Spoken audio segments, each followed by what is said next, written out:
there, I'm Mattea Roach, and welcome to Bookends.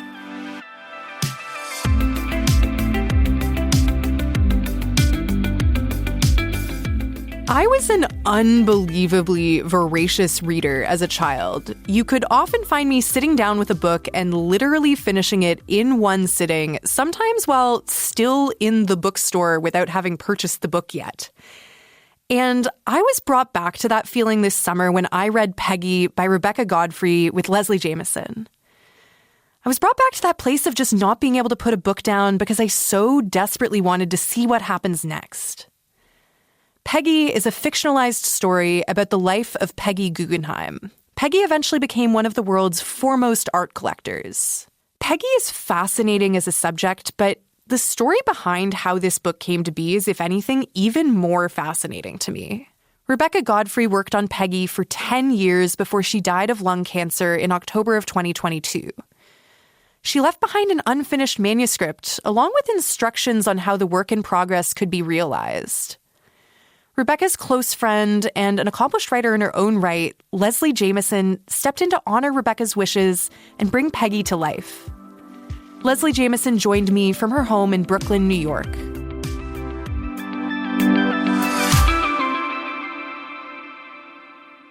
Hi, Leslie. How are you? Hi, it's such a pleasure to be here with you to talk about this book. I love that you spoke about that immersive, enraptured feeling because it describes exactly how I felt when I read the manuscript that Rebecca produced in that decade of work, and that feeling you're describing of kind of wanting so badly to know what happens next or how it ends is a feeling that I shared and had as well. But of course, with that kind of poignant truth behind it, that the woman who knew what was going to happen next was no longer with us. So the task fell to the rest of us to try to honor what she might have wanted to happen next. Yeah, to have to write that own ending yourself. Like what a strange position to be in.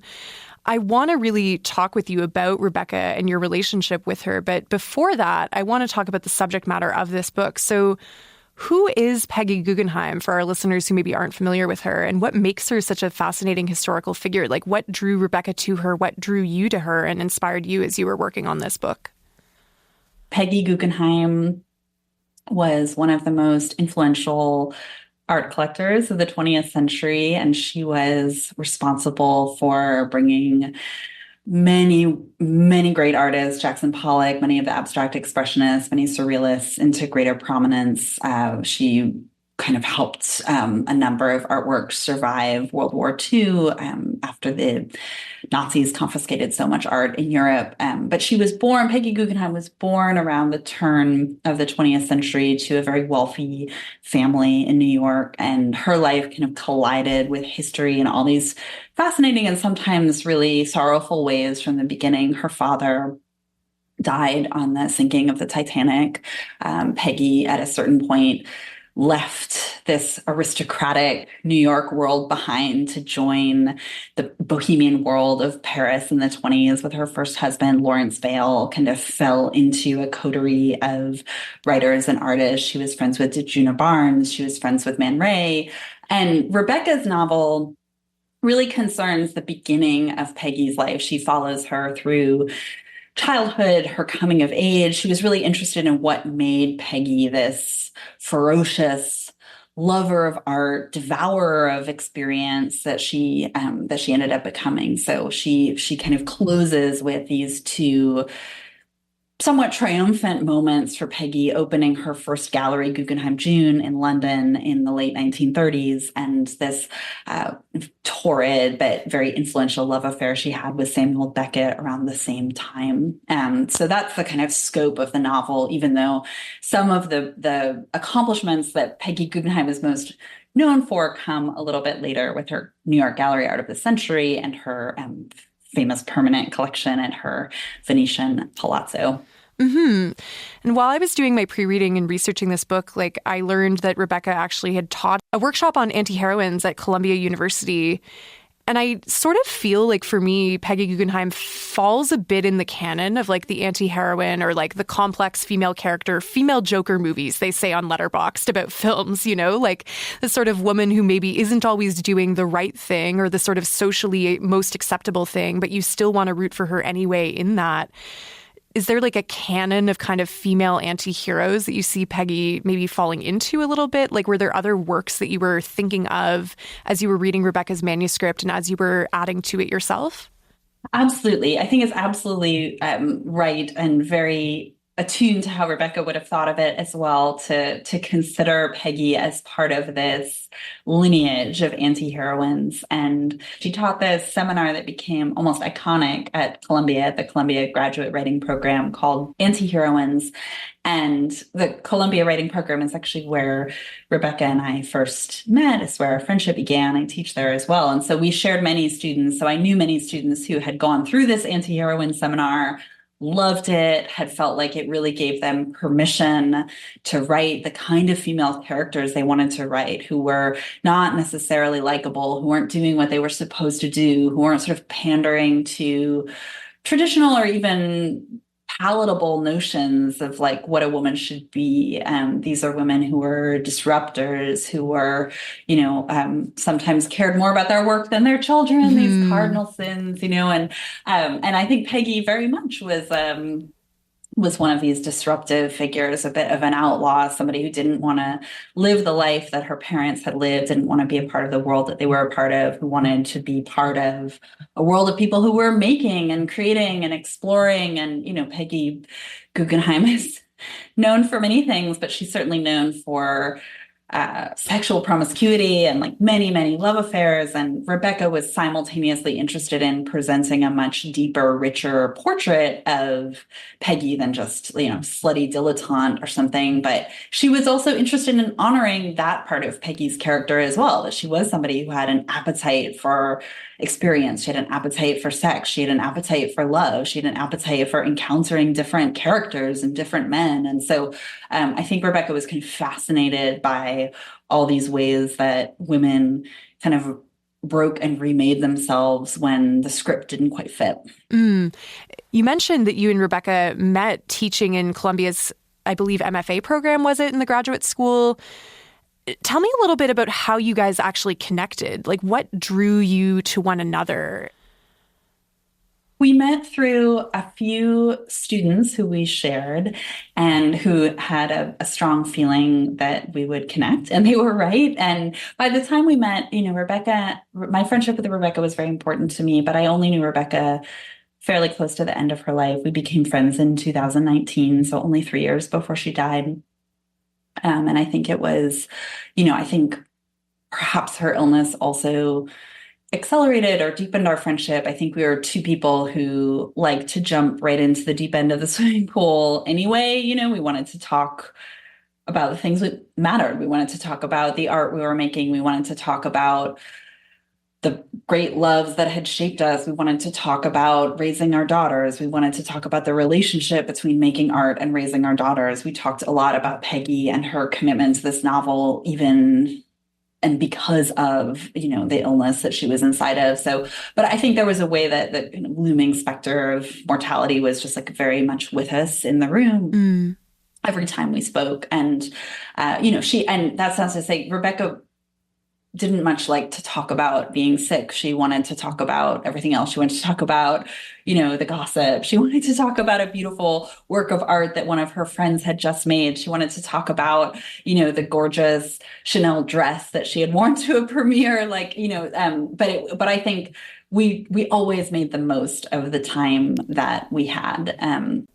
I feel we spoke deeply about our lives, but she expressed herself through her curiosity about other lives as much as she expressed herself through saying things about her own life. And I think we like to kind of look out at the world together, whether that was looking at works of art, talking about our students, talking about our friends, and that way that you can sort of get a sense for who somebody is through how they see rather than just what they say about themselves, I think was very present in her living and in her writing. Mm-hmm.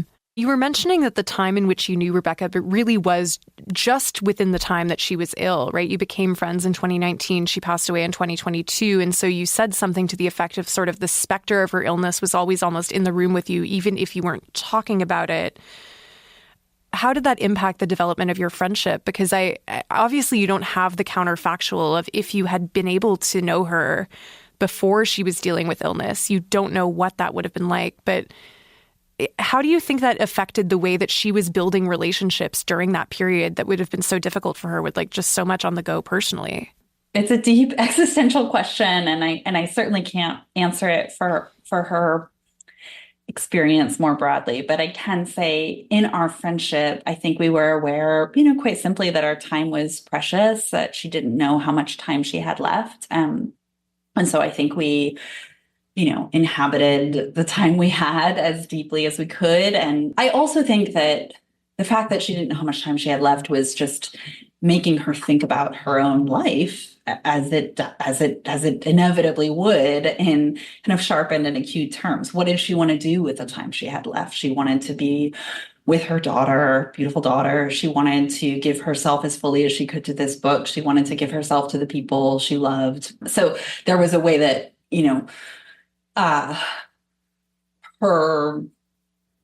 her illness was also bringing to the surface, how she wanted to live with whatever time she had. Yeah, it sounds as though she was able to, despite all of this, just like illness, pain, like difficult times that she was living through. Like, I mean, I love the book that she was able to create during that time, and I love the work that you were able to do with it. Like, she was able to make something out of that I think was so beautiful.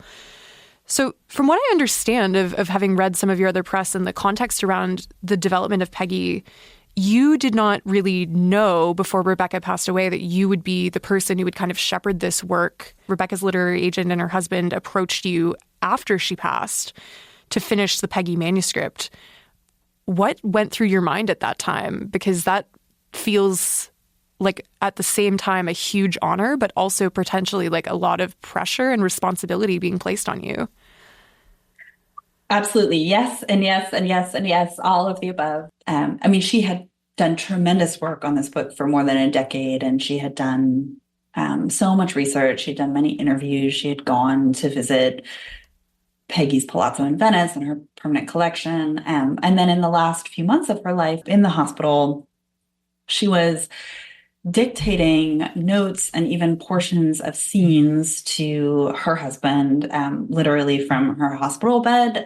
So it's not a figure of speech or an exaggeration to say that she was sort of committed to this book to the last. And I think part of that commitment, and really a gift to the rest of us, was that she was very, very clear about her desire. She was very clear that the book come out into the world in some sort of finished form rather than a truncated form with a kind of note at the end saying that she passed away and couldn't complete it. And that really synced up with my sense of who Rebecca was and what she valued. She wanted this to be a kind of a beautifully whole work of art rather than an artifact or a curio that you're looking at in a museum cabinet. And I think that clarity about her own desire, even though she didn't specify when she was alive who she wanted to finish the book. So I, yes, had no idea that I would take up that task while she was still living. But I think her clarity that she wanted it finished was a gift, because it meant that, Christy Fletcher, her wonderful agent and literary executor, her husband, who was so committed to her and to this book, that both of them could know that they were really honoring her wishes rather than kind of intruding on her art when they asked somebody else to kind of, as you say, shepherd the book through. So for me, what was going through my head when they asked me was, yes, this is an honor. This is incredibly daunting. I've never done anything like this before. There's no way to know, of course, like what she would have made of the work that I did, and that was part of the difficulty of doing the work, was like, I hope this isn't, I hope these aren't pages that Rebecca would say, oh my God, I hate that that's part of this beautiful book I gave a decade of my life to. But you just have to sort of enter into the fray of that unknowing and that uncertainty, and knowing that she did want it finished, and that we were all really collectively doing the best we could to honor those wishes. That felt like the North Star, to know what those wishes had been.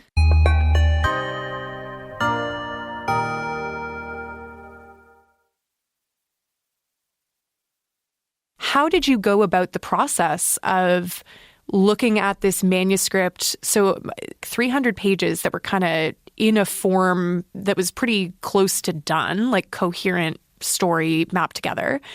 And then these notes and scenes and things that she was dictating in her final days. What was your process of doing a treatment to this book and adding to it? Because I could sort of tell by context clues of having read a little bit about the book where it shifted over, but it didn't read like a shift in tone. It didn't feel like a different authorial voice coming in. It felt very well meshed together when I was reading it. Well, thank you. I'm glad to hear that was your experience, and also just deeply moved to hear that it reminded you of that experience of like curling up in a local bookshop when you were a kid and just disappearing into a book so entirely. Rebecca's vision for the structure of the book was that it would exist in 3 parts. The first part covers Peggy's childhood and adolescence. The second covers, basically picks up with her in Paris. And so you get her youth, marriage, kind of artistic coming of age in Paris. And both of those sections were basically completed when Rebecca passed away. The second section, there was some material near the end that was in a more inchoate form. But it was really the third section, which was a much shorter section and really focused on the opening of Peggy's gallery, Guggenheim June in London, and her love affair with Samuel Beckett. It was that third section that was where most of my work took place, as well as a final coda for the book that takes place many years later in Venice. The book sort of ends right around in the late 30s, before World War II. Rebecca had this vision of this kind of final little shard of the book that was going to take place in Venice and sort of give you this glimpse of who Peggy would become, kind of in her radiance, and, sunbathing on the rooftop of her palazzo and entertaining, so many great artists and writers, and really showcasing all this tremendous art for the world, for posterity. So Rebecca really gave us the map and had filled in quite a bit of that map. And in terms of my work on that third section, on that Venice coda, I really felt like just one member of a pretty remarkable team.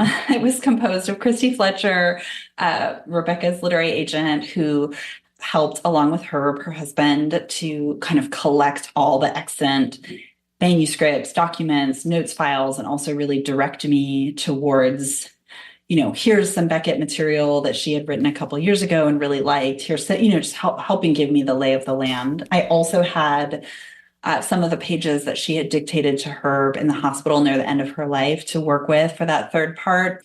And then Rebecca's wonderful, wonderful dear friend, her best friend, Janet Johnson, had taken notes on what Rebecca intended for this like Venetian coda at the end. So I had those notes to work with. So it really felt like this jigsaw puzzle where Rebecca was no longer around to tell us what to do, but she had left all of these clues and all of these sort of beautiful fragments of her vision in various people who had loved her and had been talking quite a bit with her about the book. So I was able to sort of work with all of that material. And at a certain point, I realized the research was both necessary, but it was also becoming a way to not break ground, as it were, because I was terrified to break ground. I was, for all the reasons that one is always terrified to break ground. Well, what if the work that I do doesn't match the vision or the hope for the work that I have in my mind? But doubly so here, because I was going to break into this thing that Rebecca had made, and I didn't want to harm it. I didn't want to degrade it. I didn't want to dishonor it. I didn't want to pollute it. So the research kind of became a way to put that off. And at a certain point, I had to, just dive in and give it a try. And actually had some research funds and decided that I wanted to go to Venice, where I had never been, and try to write it there, both because I could kind of imagine, it was this kind of crazy idea. I had this week where it was maybe possible, had these research funds that were going to disappear if I didn't use them. And I just imagined my saying to Rebecca, what if I did this crazy thing and went to Venice to try to finish this book? And I imagined her saying, do it, go to Venice. It was a very Rebecca, it felt like a Rebecca thing to do. So, and it also felt like maybe to work on this book that was not in my voice and that was in this complicated triangle with two other women, both of whom were ghosts. Like I had to leave my life behind a little bit. I couldn't be kind of doing the laundry and picking my daughter up from camp. And, I needed to sort of have almost an out of body experience. And luckily that was possible. But I also was able to, go to the Palazzo, sort of saturate myself in Peggy energy as well. What new insight did you think Rebecca wanted to bring to Peggy's life story, or what new insight to her as a person do you hope has been achieved through writing her life as a novel as opposed to a more kind of like fact-based form? Yeah, a fantastic question. And it's not claiming to be nonfiction. It's not claiming to be this is the actual truths of the actual woman. It's drawing from this life to imagine who she might have been, how she might have felt. So I think there's just a freedom and a capaciousness that comes from the fact that this is a novel and the fact that this is a work of fiction. But with that capaciousness, with that freedom, with that license, part of the important point of view that Rebecca has really staked out in this novel is she takes Peggy seriously in a way that a lot of people haven't. She takes Peggy seriously as somebody with a strong calling to a vocation. She takes Peggy seriously as a woman of taste. She takes Peggy seriously as a woman of intelligence. She takes Peggy seriously as a flawed mother, but a mother who loved her children very deeply. She takes Peggy seriously as somebody who left this lasting impact on really the history of art. And within the landscape of fiction, Rebecca is able to take a very strong point of view, and it's a valuable point of view. Even the love affair with Samuel Beckett is one where, on the surface, might not look like it mattered that much, right? It didn't. In its zenith, it didn't last for that long. It was sort of dysfunctional. There was a long period of time where Peggy wanted much more from Beckett than he wanted from her. But Rebecca saw something else there, and I think she really recognized the ways that even the people we only spend 2 weeks with over the course of a life can be some of the people who matter most to us. And I'm very drawn to that willingness to see the many, many ways in which relationships can matter, the many, many ways in which relationships can shape us. You were mentioning a bit about legacy and Peggy's legacy being her contributions to the art world. And she's kind of at the end of this novel looking back on some of that and able to reflect. But this book, I would say, is also part of her legacy. It's part of her legacy. It's part of Rebecca's and yours. You were talking about the sort of like coming together coalescence of the three of you through this work. And you're the one who's kind of here to actually see it bear fruit. How does it feel for you to have brought this thing into the world that's so much a part of you, but also a part of these two other women and two other artists? It's a great question. And bittersweet is the sort of short version of the answer. I guess one thing to say about the process of working on the book is that working on the book itself was not particularly emotionally difficult for me. People often think that it must have been, but it just felt so exciting and vital and dynamic to spend time with Rebecca's prose, to spend time with the manuscript she left behind, to spend time with the notes that she left behind, to spend time with, in this kind of triangulated way, with the biographies that she'd been spending time with. I felt in a way like Rebecca and I got to keep talking even after she was gone through the process of working on the book. But what was more emotionally difficult was stopping, was finishing, was completing the book, was saying, okay, this is what I could do, and now I've done it. And like, I can still remember being on a plane and sort of finishing a draft and then thinking, well, now what? Like, now the conversation has to end. And that felt deeply painful. Of course it was like Rebecca's death was an ending, was a threshold in a way that completing the manuscript was not. But there was another ending there, and I hadn't quite anticipated the ferocity of that ending. And so there was something difficult about the process of completing the manuscript. And then I think also, bringing it out into the world, everything is just a double-edged sword. So seeing the beautiful cover, seeing the beautiful American cover, seeing the beautiful British cover, seeing its multiple iterations, seeing it reach a Canadian readership, seeing it get read, in all of these intelligent, thoughtful ways by critics, like all of these things, I think I'm glad we can bring this work to readers. I'm glad Rebecca's voice and her work gets to live on. But of course, I wish Rebecca's the one who should be here to see this. Rebecca's the one who should be here to see this cover. Rebecca's the one who should be here to read this review. In each one of those moments, there's, that kind of stab of, it just feels unjust. We all know that the world isn't a just place, right? But it can still feel unjust sometimes, and that doesn't feel right. Yeah, well, it is absolutely Rebecca's triumph, this book. I would say it is also yours. You were able to shepherd it through. And thank you so much for sharing, Rebecca, with us. Thank you so much for sharing this work with us. And it was such a pleasure to speak with you today. Thank you for this beautiful conversation. It reached every part of this book and this process that matters. And I thank you for your kind of mind and soul and heart being so fully present in it. Oh, thank you.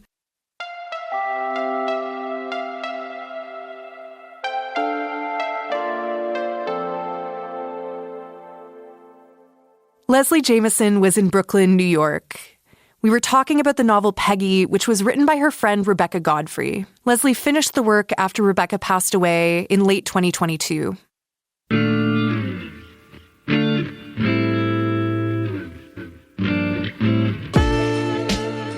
Today's show was produced by Lisa Matthews. Our senior producer is Jacqueline Kirk, and our executive producer is Aaron Balser. This show also wouldn't happen without the rest of the Bookends team, our radio techs, or the CBC Books team at large. We have a fantastic crew here, and I'm so lucky to work with all of them. I'm Mattea Roach, and this is Bookends. You can tune in on Sundays and Wednesdays on CBC Radio, or follow the show on the podcast app of your choice. Thanks for listening, and I'll see you next time. Because when the book ends, the conversation begins.